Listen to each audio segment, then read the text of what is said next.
Welcome to my channel easy learning accounts. आज के इस वीडियो में हम लास्ट वीडियो में जो मैंने अपनी यूनिट शुरू की थी कंपनी अकाउंट की, इश्यू ऑफ शेयर्स की, उसी को आगे बढ़ाएंगे और आज हम सीखेंगे कि शेयर्स क्या है, वो कितने टाइप्स के होते हैं और कौन कौन का डिफरेंस भी हम पढ़ेंगे। क्लियर है? लास्ट वीडियो में बेटा मैंने आपको बताया था कि हमारी कंपनी क्या होती है, उसकी बेस मैंने प्रोफेसर हैनी की डेफिनेशन बताई थी। फिर हमने फीचर्स पढ़े कि कंपनी क्या होती है। फीचर्स पढ़ने के बाद हमने जाना कि हमारी कंपनी के कौन कौन से टाइप्स होते हैं। तो हमने सीखा कि प्राइवेट कंपनी होती है, पब्लिक कंपनी होती है और एक होती है 1% कंपनी, जो कि 2013 में शुरू हुई थी। उससे पहले वो कोई कंपनी नहीं होती थी। जब 2013 एक्ट पास हुआ तो ये भी कंपनी भी हो गई। इसका नाम था 1% कंपनी, जिसका कोई एक इंडियन सिटीजन ही मेंबर होता है और सिंगल पर्सन से ये रन होने लगती है, तो उसको कहते हैं 1% कंपनी। ये सारे पॉइंट्स पढ़ने के बाद हमने देखा कि क्योंकि हमारा चैप्टर शेयर्स का है, इश्यू ऑफ शेयर्स का है, तो हमें ये मालूम होना चाहिए कि शेयर क्या होता है। शेयर मतलब किस चीज में ये कहाँ क्या चीज होती है, तब उसको शेयर्स कहते हैं।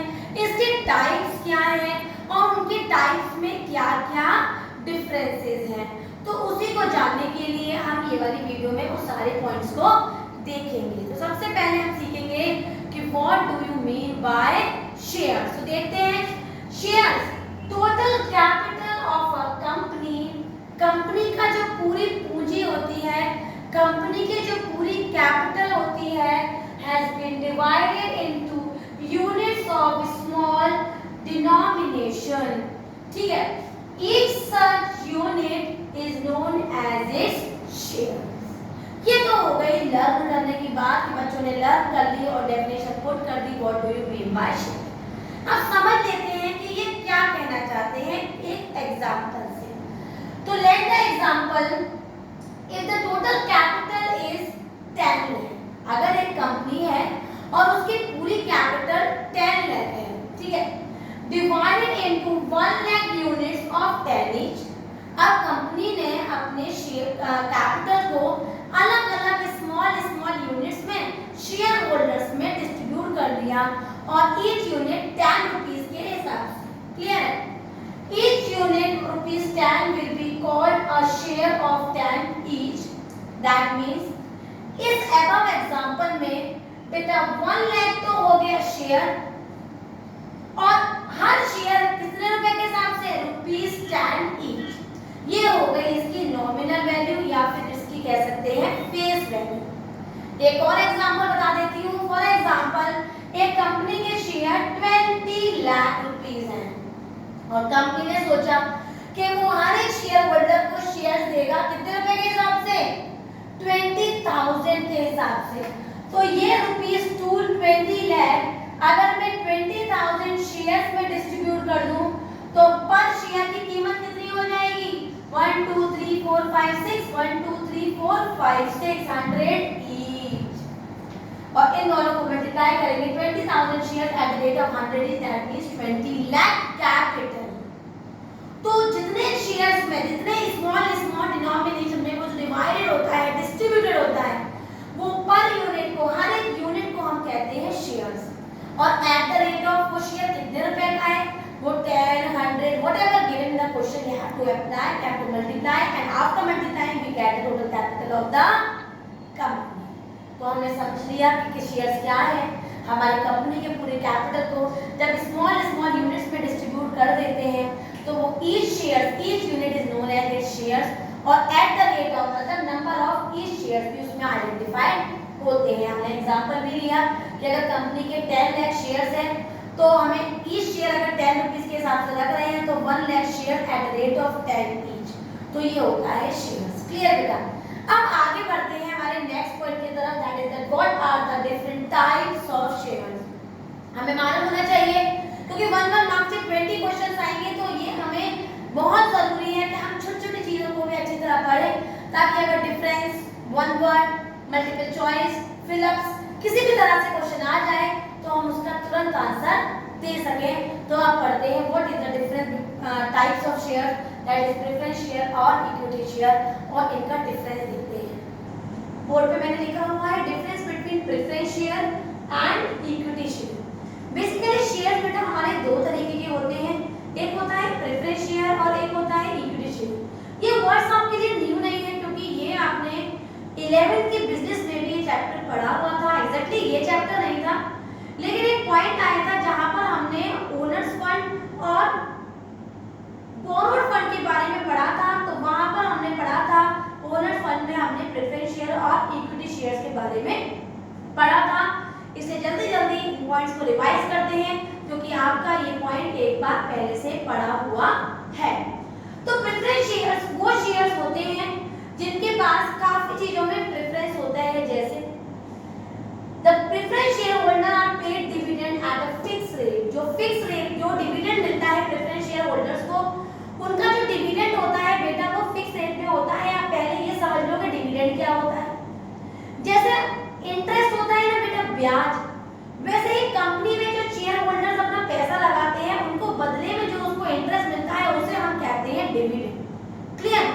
तो प्रेफरेंस शेयर होल्डर को डिविडेंड हमेशा एक फिक्स रेट पे मिलता है, लेकिन इक्विटी शेयर होल्डर को डिविडेंड कभी भी कोई फिक्स रेट पे नहीं मिलता। उनका रेट बदलता रहता है according to the profit and loss of the company.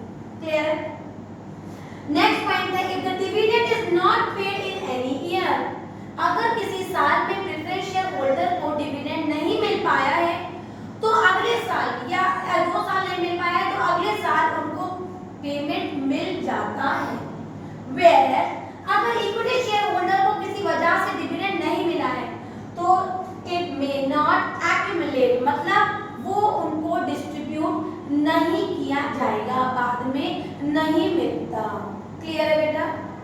अब नेक्स्ट है dividend is received prior to be paid to the equity share holder. मतलब प्रेफरेंस शेयर होल्डर को डिविडेंड हमेशा पहले मिलता है और इक्विटी शेयर होल्डर को डिविडेंड हमेशा बाद में मिलता है।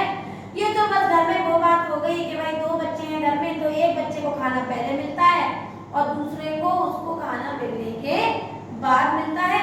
इसी तरीके से जब डिविडेंड बढ़ता है तो सबसे पहले डिविडेंड प्रेफरेंस शेयर होल्डर को मिलता है, उसके बाद डिविडेंड इक्विटी शेयर होल्डर्स को पे किया जाता है। तो next the payment of the dividend of the equity share is made after the payment of the preference shares। Preference share का पेमेंट करने के बाद इक्विटी शेयर का पेमेंट किया जाता है। अब बच्चा कह रहा है मैम इतनी बुराइयां हैं, फिर कुछ भी खास बात नहीं है क्या इस इक्विटी शेयर में? देख लेते हैं next point. They do not have any voting right. Preference share holders के पास कोई वोटिंग राइट नहीं होता और मैनेजमेंट के किसी भी वर्क में उनका कोई भी पार्टिसिपेशन नहीं होता है। तो they do not have any voting right and no right to participate in the management of the company. Whereas equity shareholders have the voting rights and they also have the right to participate in the management of the company.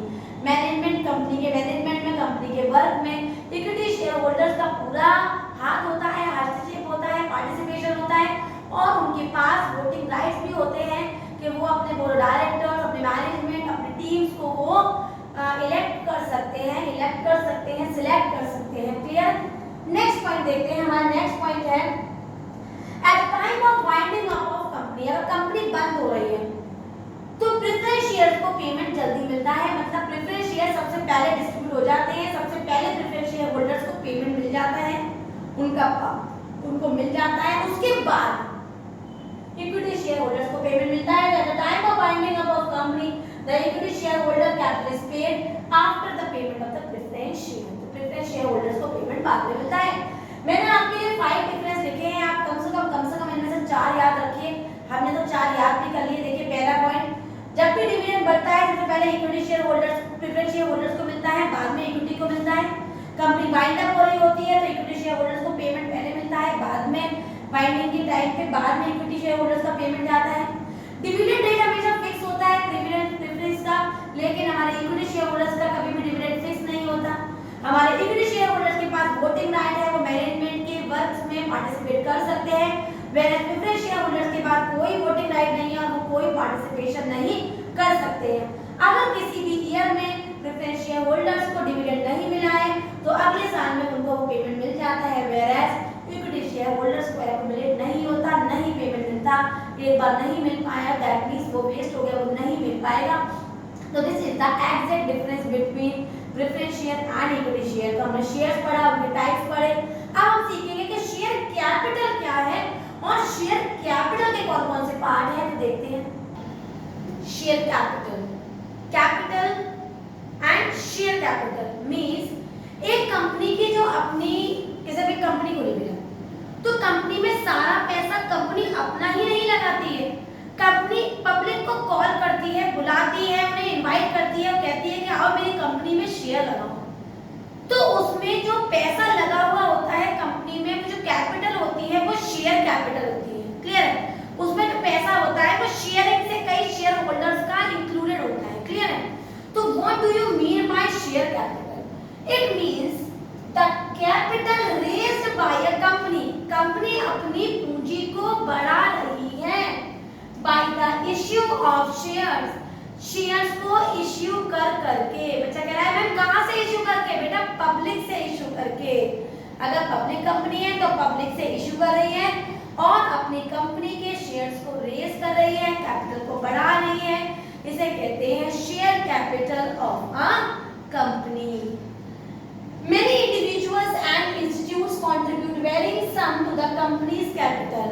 एक individual, एक इंसान ही नहीं, कई ऐसे institute भी होते हैं जो कंपनी में अपना पैसा लगाते हैं, अपना शेयर लगाते हैं और फिर उसमें कंट्रीब्यूट करते हैं ताकि उनको फ्यूचर बेनिफिट्स मिले। तो ये जो पैसा लगता है कंपनी में अलग अलग शेयर होल्डर्स का, उसे कहते हैं share capital of the company which has been collected by many shareholders, so it is share capital। अब जो हमारा बहुत इंपॉर्टेंट पॉइंट है जिससे आगे बढ़ के कल से हम न्यूमेरिकल्स पढ़ेंगे वो है हमारा kinds of share capital. Kinds of shares में और काइंड्स ऑफ शेयर कैपिटल में अंतर जरूर रखिएगा। काइंड्स ऑफ शेयर्स होते हैं preference share and equity share, and kinds of share capital तीन होते हैं बेटा, ऑथराइज्ड कैपिटल, इश्यूड कैपिटल और सब्सक्राइब्ड कैपिटल। इनको पढ़ाने से पहले, इसको इंग्लिश की लैंग्वेज में जो ये लिखा हुआ है इसको बताने से पहले मैं इनके बारे में आपको एक बहुत अच्छा वो एग्जांपल है। एज्यूम करिए आपने अपने फादर से बोला कि भाई हमारी बर्थडे है पापा और हमें अपनी बर्थडे में फ्रेंड्स को बुलाना है। तो पापा ने बोला कि 100 लोगों से ज्यादा तू अपनी बर्थडे पे किसी को नहीं बुला सकता। मतलब आपके पापा के मेमोरेंडम ऑफ एसोसिएशन में ये बात रजिस्टर्ड हो गई कि आपकी परमिशन केवल 100 फ्रेंड्स को बुलाने की है, 100 से ज्यादा आप नहीं बुला सकते। तो this is what is authorised capital. एक कंपनी के मेमोरेंडम ऑफ एसोसिएशन में एक मैक्सिमम शेयर कितने बुलाने की परमिशन ग्रांटेड है उसे कहते हैं ऑथराइज्ड कैपिटल।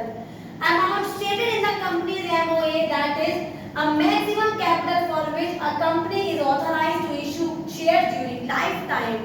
पूरी लाइफ टाइम एक कंपनी मैक्सिमम कितने कैपिटल को ऑथराइज कर सकती है, कॉल कर सकती है, बुला सकती है, उसको कहते हैं हम कंपनीज ऑथराइज्ड कैपिटल। और इसका इंफॉर्मेशन हमारे कंपनी के एमओए में होती है। फॉर एग्जांपल अगर मैं कहूँ कि एक कंपनी की मैक्सिमम शेयर 50 लाख से ज्यादा नहीं हो सकते तो this is companies authorised capital. और यही एग्जांपल हमने ऊपर लिया था कि हमने अपने पापा से परमिशन मांगी कि पापा बर्थडे पार्टी करनी है, पापा ने कहा तू 100 लोगों से ज्यादा नहीं बुला सकता, this is known as authorised capital. अब फिर दोबारा इसी एग्जांपल पे आगे बढ़ते हैं। आपने अपने 90 फ्रेंड्स को बर्थडे में बुलाया, परमिशन कितने की मिली थी आपको? 100 फ्रेंड्स की। आपने कितने फ्रेंड्स को बर्थडे में बुलाया? 90 को। तो this is known as your issued capital. What is issued capital? Permission जितने की मिली उस परमिशन के अंदर ही अंदर आपने कितने लोगों को बुलाया? Part of the authorised capital which is actually offered to public for subscription. आपने कितने पब्लिक को ऑफर किया कि आओ हमारी कंपनी में शेयर लगाओ, कितने लोगों को हमने इनवाइट किया, कितने पब्लिक को ऑफर किया, उसको कहते हैं कंपनीज इश्यूड कैपिटल। क्लियर है? अब उसमें आपके घर में आपके 80 फ्रेंड्स आ गए। कितने फ्रेंड्स आए? 80। आपने बुलाए कितने थे? 90। आए कितने? 80। जरूरी नहीं होता हम जितनों को बुलाएं सभी आ जाएं। तो this is what? This is subscribed capital. Then capital, that part of issued capital which is subscribed for by public. कितने पब्लिक ने आके कंपनी में शेयर के लिए अप्लाई किया, it is known as subscribed capital. अब एक बात और अच्छी बताती हूँ, सब्सक्राइब्ड कैपिटल भी दो तरीके के होते हैं, subscribed and fully paid, subscribed and not fully paid. 80 friends आपके आए, 70 आए और गिफ्ट दे गए, 10 आए और खाली हाथ बस खा के चले गए, तो that is subscribed and fully paid, subscribed and not fully paid. अब खाने वाली बात को भूल जाओ और इधर आ जाओ। सबसे पहले जितनी परमिशन कंपनी को मिलती है उसे कहते हैं ऑथराइज्ड कैपिटल। उस परमिशन से कंपनी कितने लोगों को शेयर इशू करने के लिए इनवाइट करती है, उसे कहते हैं इश्यूड कैपिटल। कितनी पब्लिक आ जाती है और अपने शेयर अप्लाई कर लेती है, उसे कहते हैं सब्सक्राइब्ड। और जितनी जो पब्लिक आई और आके फुल पेमेंट कर गई, that is subscribed and fully paid. और जो पब्लिक आई और फुल पेमेंट नहीं करके गई और अनपेड पेमेंट रह गया, that is subscribed and not fully paid. तो अपने पापा के दिए एग्जांपल से इस बात को याद रखिए, परमिशन मिली थी 100 फ्रेंड्स को बुलाने की, आज बुलाए कितने 90 फ्रेंड्स, कितने आ गए 80, 70 आए और गिफ्ट देके चले गए और 10 आए जो आके फ्री में खा के चले गए। This is known as authorised, issued and subscribed capital. आज हमने लगभग सारा थ्योरेटिकल क्वेश्चन कवर कर लिया। हमने कंपनी पढ़ ली, उसके टाइप पढ़ लिए, उसके फीचर्स पढ़ लिए। आज हमने शेयर्स पढ़ लिया, share capital, types of shares and types of share capital. कल हम इससे बेस आगे बढ़ेंगे और थोड़े न्यूमेरिकल क्वेश्चंस को देखेंगे। अगर आपको वीडियो समझ में आई हो बेटा, क्लियर हो गए वो सारे पॉइंट, तो मेरी वीडियो को लाइक करें, शेयर करें और मेरे चैनल को सब्सक्राइब जरूर करें। Thank you.